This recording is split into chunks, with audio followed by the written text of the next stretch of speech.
Good evening. Welcome back to Cecil TV. I'm Hannah Rodenbaugh, and it's Monday, April 3rd.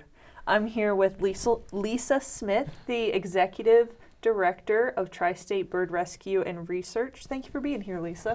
Thank you for having me. I appreciate it.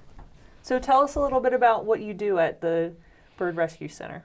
So Tri-State Bird Rescue and Research is a wildlife rehabilitation center. So we take in injured, orphaned, and oiled native wild birds, and our goal is to rehabilitate them and return them to the wild.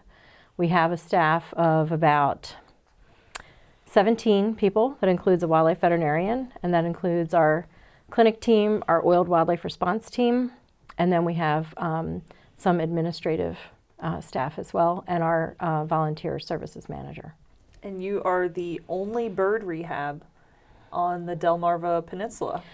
Correct. So in order to be able to rehabilitate native wild birds, you have to have a permit from the U.S. Fish and Wildlife Service and also from the state of Delaware or Maryland or whatever state you're in. And we are the only one on the Delmarva Peninsula that has the U.S. Fish and Wildlife permit.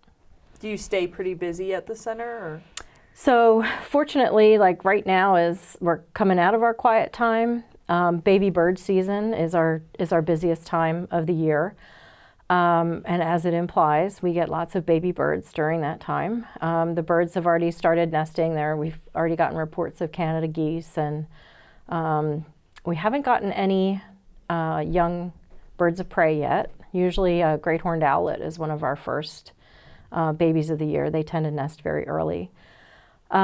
We see last year we saw 3,400 native wild birds that were brought to our clinic for care. And we get about, the majority of them arrive from April 1st through maybe mid-September.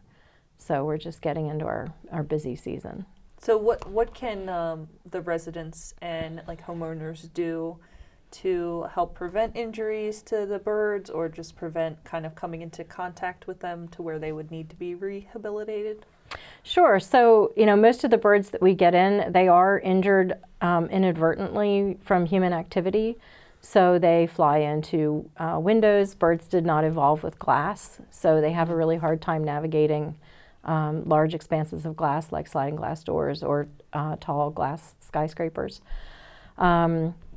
They have interactions with cats and dogs, which are not natural predators for them. The native cat predators are bobcat, lynx, cougar, not the house cat, not Fluffy and Mittens. Mm-hmm. So we encourage people to keep their cats indoors.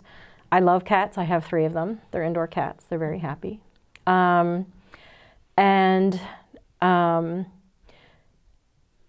other thing is sometimes they get hit by cars. So you try to get people to drive carefully, but sometimes that is sometimes it is unavoidable. I had a screech owl swoop right in front of my car one night, and I did manage to stop in time, but it was a very close call. And what about tree trimming or Yep. So coming into baby bird season, we always ask people to look before they lop. Mm-hmm. So if they can check bushes, tree branches, nest cavities. There's a lot of birds that nest in cavities, and just try to keep an eye out for any bird activity before they do any major landscaping in the spring and summer, and that protects other wildlife as well. Yeah, I had a run-in with some, I think, house finches a couple of years ago. I was watering a plant on my porch, and they were hanging out under there in the coconut fibers. Yeah. They came zooming out at me when I was watering. Yeah, they love to nest in house plants. Yeah. So if there is a need for care for a bird, what do you recommend that people do? So if somebody finds a bird that they think is injured, they can always give us a call.